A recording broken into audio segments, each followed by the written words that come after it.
हम ऊष्मा के माप के बारे में पढ़ने जा रहे हैं, जिसको कहा जाता है कैलोरीमेट्री। कैलोरीमेट्री क्या है? जैसे त्रिग्नोमेट्री पढ़ते हैं तो उसमें 3 कोणों की माप की चर्चा होती है, इसी तरह कैलोरीमेट्री। कैलोरी क्या है? ऊष्मा का मात्रक है, ऊष्मा को मापते हैं उसमें। तो हम जब ऊष्मा की माप कर रहे हैं तो जिस युक्ति के द्वारा ऊष्मा की माप करो कैलोरीमीटर कहलाता है, और जिस शाखा के अंतर्गत हम इसका अध्ययन करते हैं वो कैलोरीमेट्री कहलाता है। तो देखिए यहाँ लिखा हुआ है मैंने, भौतिकी की वह शाखा जिसके अंतर्गत ऊष्मा के आदान प्रदान की माप की जाती है ऊष्मामिति अथवा कैलोरीमिति कहलाती है।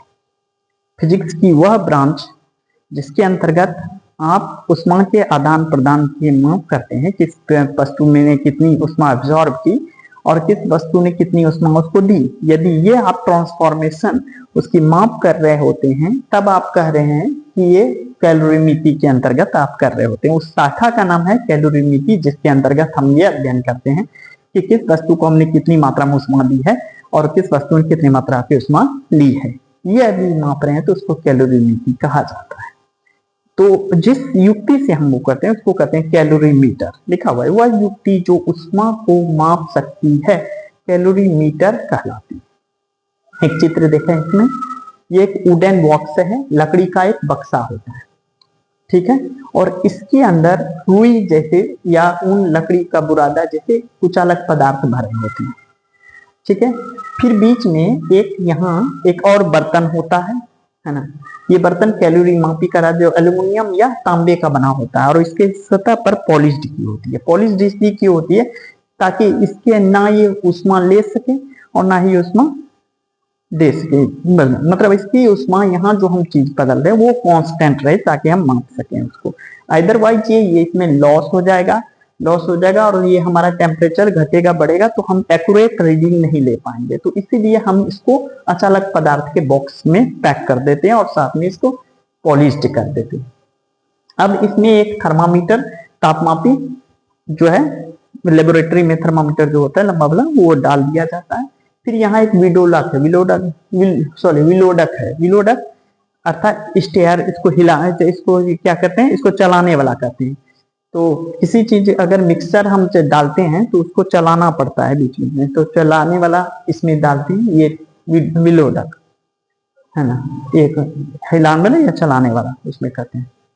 अब क्या होता है कि इस बॉक्स में यदि हम जिसका ताप मापना होता है उस पदार्थ के विलयन को इसमें डाल देते हैं, फिर उसके बाद थर्मामीटर माप के उसके टेम्परेचर को एडजस्ट करते हैं। पहले सिंगल उस टेम्परेचर सिंगल पदार्थ के मापा जाता है, बाद में आप क्या कर सकते हैं मिला के भी डाल सकते हैं, फिर उसके मिश्रण का ताप माप सकते हैं। उससे आप निकाल सकते हैं कि पहले इनकी ऊष्मा कितनी थी, अब मिश्रण के बाद इनकी ऊष्मा कितनी हो गई। उसके आधार पर हम फिर कैलकुलेशन के द्वारा हम निकाल लेंगे, ठीक है। पहले सिंगल निकाल लेंगे और फिर उसके बाद उसकी ऊष्मा मिश्रण की ऊष्मा निकाल सकते हैं। ऐसे करके हम कैलकुलेशन के द्वारा निकालेंगे, सूत्र में हम देखेंगे बाद में। अब क्या इसका सिद्धांत क्या है कैलोरीमेट्री का, तो भिन्न भिन्न ताप वाली वस्तुओं को जब संपर्क में रखा जाता है तो ऊष्मा का स्थानांतरण गर्म वस्तु से ठंडी वस्तु की ओर तब तक होता रहता है जब तक कि दोनों का ताप समान नहीं हो जाता।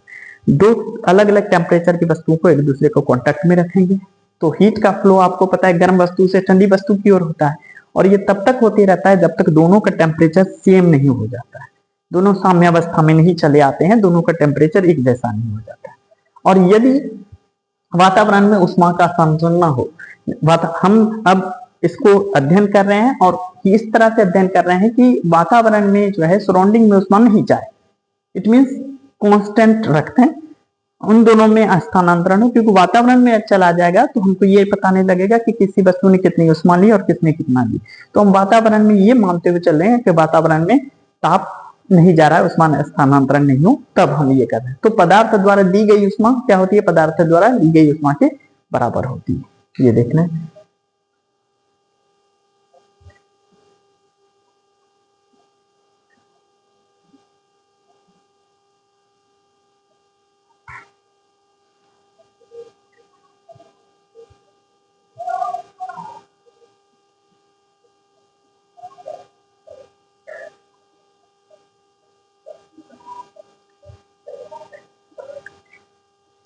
हम देखें कैलोरीमेट्री का सिद्धांत उष्मीय ऊर्जा के संरक्षण का सिद्धांत पा रहा है। उष्मीय ऊर्जा के संरक्षण का सिद्धांत क्या है कि ऊर्जा लॉस नहीं हो रही है, पहले जितनी उष्मा थी बाद में उतनी उष्मा उसमें ट्रांसफर होगी, तो उष्मा एक रूप से दूसरे रूप में स्थानांतरित हो गई, एक से दूसरी चीज में स्थानांतरित, तो उष्मा का लॉस नहीं हुआ, खत्म नहीं हुई, उष्मा मतलब खत्म नहीं हुई, विनाश नहीं हुआ। तो हम इसको सिद्धांत को सूत्र वाइज देखते हैं। तो माना दो पदार्थों का द्रव्यमान क्रमशः m1 m2 है, दो पदार्थ हैं उनको माप लिया हमने, s1 s2 इनके विशिष्ट उष्मा है। विशिष्ट उष्मा हम बताएंगे कि 1 ग्राम किसी पदार्थ की टेम्परेचर 1 डिग्री सेल्सियस बढ़ाने के लिए जो उसमें उष्मा दी जाती है वो उसको विशिष्ट उष्मा कहते हैं। इनके बारे में भी हम पढ़ेंगे आगे। तो विशिष्ट उष्मा है तो θ1 θ2 पदार्थों के ताप हैं, जिससे उनके टेम्परेचर इंक्रीजमेंट है, पहला का θ1 दूसरे का है θ2। यहाँ आपको याद रखना है θ1 का टेम्परेचर θ2 से ज्यादा है, मतलब पहली वस्तु का ताप दूसरी वस्तु से ज्यादा है, ये हमने लिखा, इसलिए लिखा θ1 इज ग्रेटर देन θ2। फिर पदार्थों को मिश्रित करते हैं और मिश्रण का ताप हम थीटा मिक्स ऐसे लिखते हैं, थीटा मिक्स हम उसको इंडिकेट करते हैं, थीटा मिक्स जो मिश्रण का ताप है हम बताते हैं। अब देखिए तो सिद्धांत कहता है कि गर्म पदार्थ द्वारा दी गई उष्मा बराबर ठंडे पदार्थ द्वारा ली गई उष्मा, ये दोनों बराबर होंगे। कैलोरीमेट्री का ये सिद्धांत बोल रहा है। अब m1s1 ब्रैकेट में θ1 माइनस थीटा मिक्स, ये हो जाएगा θ1 पहली वस्तु की उष्मा ज्यादा है तो मिक्स की उष्मा उसमें क्या होगी, घटा देंगे, तो ये बराबर हो जाएगा m2s2 थीटा मिक्स की उष्मा में θ2 की उष्मा घटा देंगे इसमें, है कि नहीं। पहले थीटा मिक्स की उष्मा से ज्यादा होगा तो उसमें घटाएंगे, इसमें मिक्स की उष्मा जो है θ2 से ज्यादा ही होगी, इसमें घटा देंगे। ये विशिष्ट उष्मा के लिए इक्वेशन होता है, बाद में हम लोग पढ़ेंगे, है ना। तो थीटा मिक्स हमको निकालना है कि थीटा मिक्स की उष्मा कितनी हो गई, तो सबको थीटा मिक्स जैसे कैलकुलेशन करके हम अगर निकालें तो हमारे पास थीटा मिक्स निकलेगा कॉमन लेके, तो हमारे theta mix m1s1 θ1 plus m2s2 θ2 divided by m1s1 plus m2s2। इस सूत्र से हम थीटा मिक्स निकाल सकते हैं, अथवा वो पदार्थ जो हमने मिश्रित किया उसका ताप अभी कितना है, कितना चेंजिंग हुआ, ये सारी चीज निकाल सकते हैं। और इसकी सहायता से हम उसमें उष्मा की माप कर सकते हैं, भिन्न पदार्थों की उष्मा की माप की जा सकती है, कितना उसमें टेम्परेचर चेंजिंग हुआ ये माप सकते हैं। ठीक है, अगले दिन हम लोग पढ़ेंगे विशिष्ट उष्मा, तो इसी की शाखा के अंतर्गत आ रहा है।